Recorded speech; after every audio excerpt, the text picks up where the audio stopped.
Аялын кордогон сузактуу кишинин иши сотко өттү. Аялынын ийнине дөңгөлөк артып, кордук көрсөткөн жарандын иши соттун кароосуна жиберилди.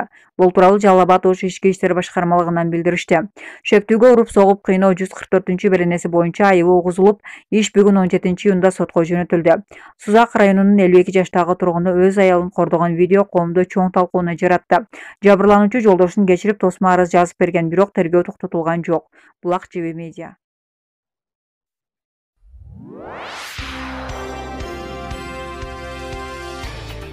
Абылгазиев өз ыйгарым укуктарын Бороновго салтанаттуу өткөрүп берди.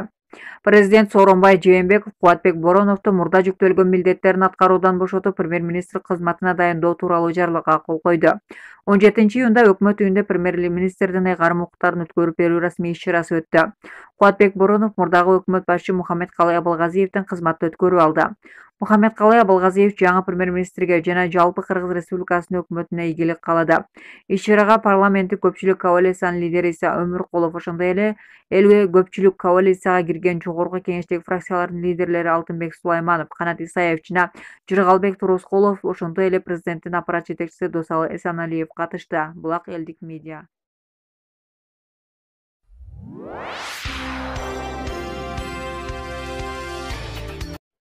Аскер кызматын өтөөдө өз жанын кыйгандардын бөлөсүнө компенсация төлөө сунушталды.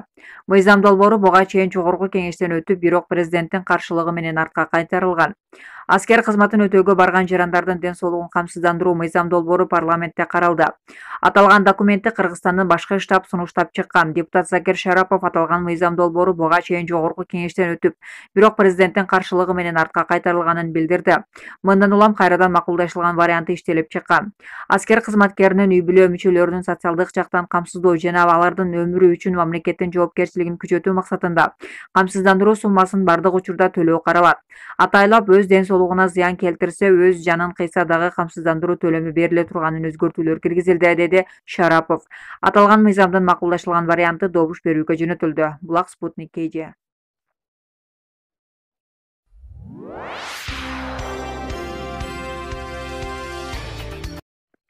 Бишкекте коронавирус уюшуп иштеген мекемелерден көп чыгууда. Министрликтин өкүлү Ордо калаада вирус кайсы жерлерден көп катталып жатканын айтып берди. Ошондой эле өз алдынча дарылангандар каттала баштаганын эске салды. Бишкек шаарында коронавирус көбүнчө мекеме, уюмдардан жана базарлардан катталып жатканын брифинг учурунда Саламаттык сактоо министринин орун басары Нурболот Үсөнбаев билдирди. Коронавирус уюшулган коллективдерде аныкталып жатат. Жабык бөлмөнүн ичинде тыгыз байланышып иштеп жатып, оору жуктургандар тууралуу айтылууда. Ошондой эле базар жана соода борборлорунан илдет аныкталууда, деди Үсөнбаев. Ошондой эле министрликтин өкүлү өз алдынча дарылангандар каттала баштаганын эске салды. Үйүнө жатып алып консультация алып дарылангандар болууда. Ушунун аянан ооруканага кечигип барып калгандар да бар. Эгер дене табы көтөрүлсө же респираторлук оорулардын белгилери байкалса, дароо медиктерге кайрылуу керек. Илдеттүү агында дарыласак, кейиштүү окуялардан алыс болот элек, деди Үсөнбаев. Республика боюнча 2657 кишиден вирус аныкталып, анын 1933 айыгып чыкты. Тилекке каршы оорудан 31 адам көз жумду. Булак Спутник KG.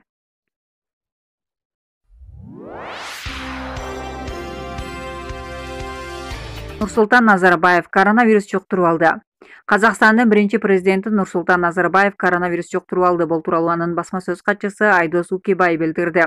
Учурда Казакстандын биринчи президенти обочолонгон тилекке каршы анын акыркы тести оору бар экенин көрсөткөн.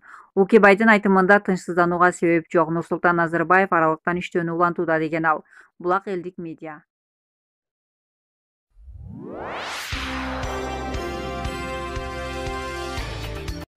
Тажикстан бийлиги үйлөнүү үлпөт өткөрүүгө уруксат берди.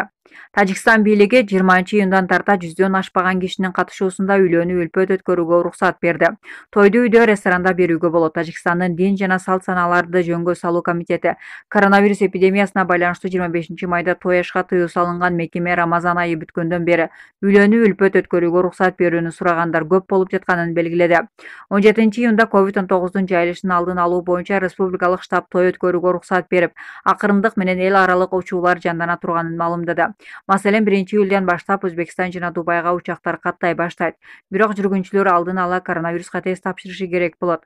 Тажикстанда 15-июндан бери базарлар, дүкөндөр, мейманканалар иштеп жатат. Булак элдик медиа.